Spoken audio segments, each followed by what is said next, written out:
Alright, so I went ahead and got a lot of this finished up here. Let me just show you real quick what I did with this panel. This is just a tongue and groove. It's a southern yellow pine down here. And you remember that opening that I had? I just took this shoe molding and I made a frame all the way around on the back side. Laid the tongue and groove in here, the southern yellow pine tongue and groove on top. And then I just put the shoe molding on the other side so that you end up sandwiching it. So it's basically like a floating panel. Rather simple to do.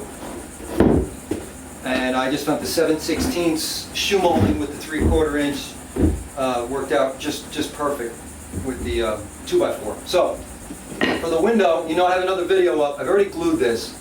I have another video to show you how to do the whole window, but I'm just going to show you real quick for those of you who haven't seen it. Just take a little glue. I've already pre-cut this. I've notched it out using my hammer and chisel, saw and hammer and chisel both here. Just have another little dab of glue. Okay, just a half cut through and then it fits. All right, and then I'm just going to go ahead and stick this on the window. You see I've notched this out here, the hammer and the chisel. That's it. This will fit nice and snug. Tap that in. Alright. Now if you watch that other video on how to make a window, that'll tell you how I get to lay the glass in here. Again, it's a rather simple procedure. Just a 1x2. And then I'll back it, put the glass in.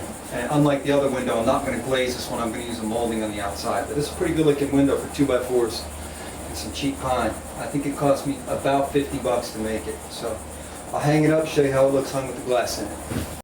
Alright, so now for the window part of this, I want to go over this with you real quick. I used a 7/16 by 3/4 inch stop. It's a door stop. It's not a wilderness material. I could easily do this sort of thing with wilderness materials, but I just used what was available to me easily to get this project done. And that's what I use on the inside, or the outside for the window. I like that slope so the rain runs off. Okay? And then on the inside to hold the glass, I used a 1/4 by 1/4 inch quarter round. All right, so it's a 1/4 inch quarter round. And what I found is that when you put these two together and then sandwich that glass in the middle, it fits perfectly on that 2x dimension, that 1.5 inch dimension. So that'll be perfect for you. The difference between this window, you know, if you really want to know how to do the window part, you got to look at the window video that I posted. The difference is that I did a molding on the outside of this one and I did a glazing on the window. I just wanted to try a couple different options. But I do like the molding. I think it looks nice. It's real easy to keep rain off of it. I think it's pretty much maintenance free. So that's what I did on the door. And in the middle is just a tongue and groove. Just a tongue and groove, southern yellow pine. Just cut it to match the inside dimension. I did the same thing. I used a 3/4 inch quarter round on the outside. And on the inside I just used a little bit smaller dimension. So actually, I'm sorry, I used the shoe molding. I stand corrected. This is a shoe molding. The shoe molding will fit, and on both sides it'll be the right dimension with that 3/4 inch tongue and groove in the middle. So there you have it. Use the stainless steel knob and hinges because we do have a lot of moisture here, and I just thought that the stainless steel would hold up really good. Door closes just like something you'd buy in a store. All right, bunch of 2x4s, less than 100 bucks. Go for it.